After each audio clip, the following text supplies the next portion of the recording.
Bitcoin is going higher. Today is May 27th. We're going to talk about Bitcoin and a little bit of an update on the S&P. We located a really good cycle in Bitcoin. It's been working for over a year, repeating, and it's 149 weeks. You can see in this chart the Bitcoin weekly bar chart, and underneath it a projection of 149 weeks ago, and you can see how incredibly similar what's been happening for the last year or so is to what was happening a little less than 3 years ago, 149 weeks ago. This cycle indicates that Bitcoin is near a low point, and that last pullback low point is going to be in late May. And once it comes in, the market should run up into late September of 2024. It's also interesting how there's another harmonic, there's another cycle that's connected to Bitcoin. You can see the progress of this cycle is exactly in line with Bitcoin, and it also indicates that it's going to run up into late September.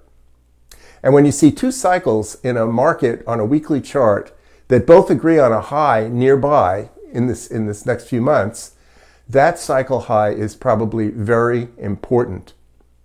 If the 49-week cycle continues to repeat, and this other cycle continues to repeat, we're going to see at least a 12-month large break in the price of Bitcoin starting from September or early October of 2024.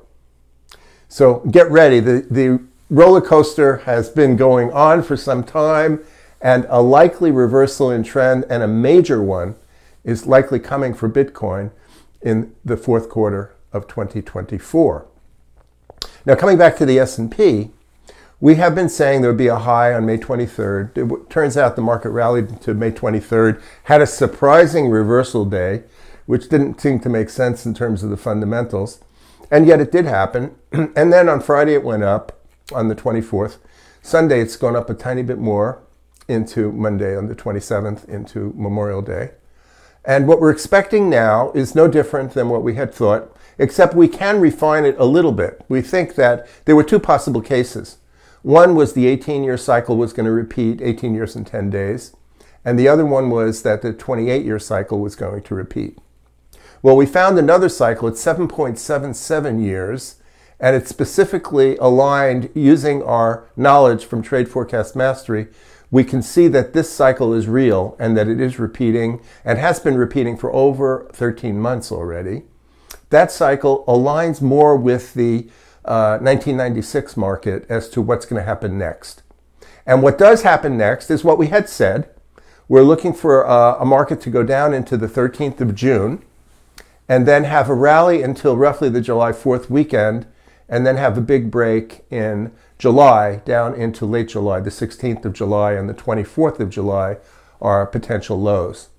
Now, this 7.77-year cycle lines up exactly with the pattern of the 28-year cycle in 1996. So we now favor that.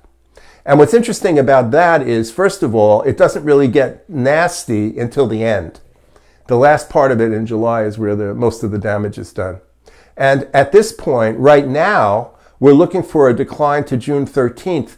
But the short term, the super short term, could mean the market just stays up a couple more days. It doesn't have to fall immediately into May 30th. We're looking for a little high on May 30th, and then the breakdown into June 3rd and then June 13th lows. It's same as what we said before. The only difference is that the market could even make a slightly higher high this week on May 30th than it did on May 23rd.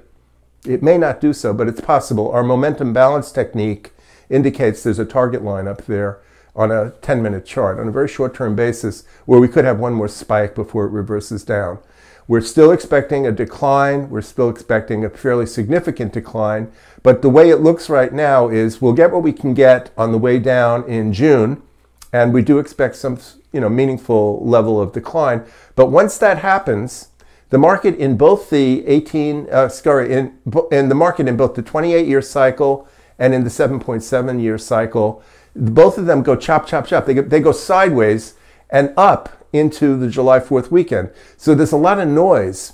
It's like we're going to see an A wave now, a very choppy sideways B wave with a final high around the 3rd or 4th of July, followed by a C wave down, which will probably be where most of the damage, most of the decline is happening. That's between July 4th and the 24th of July.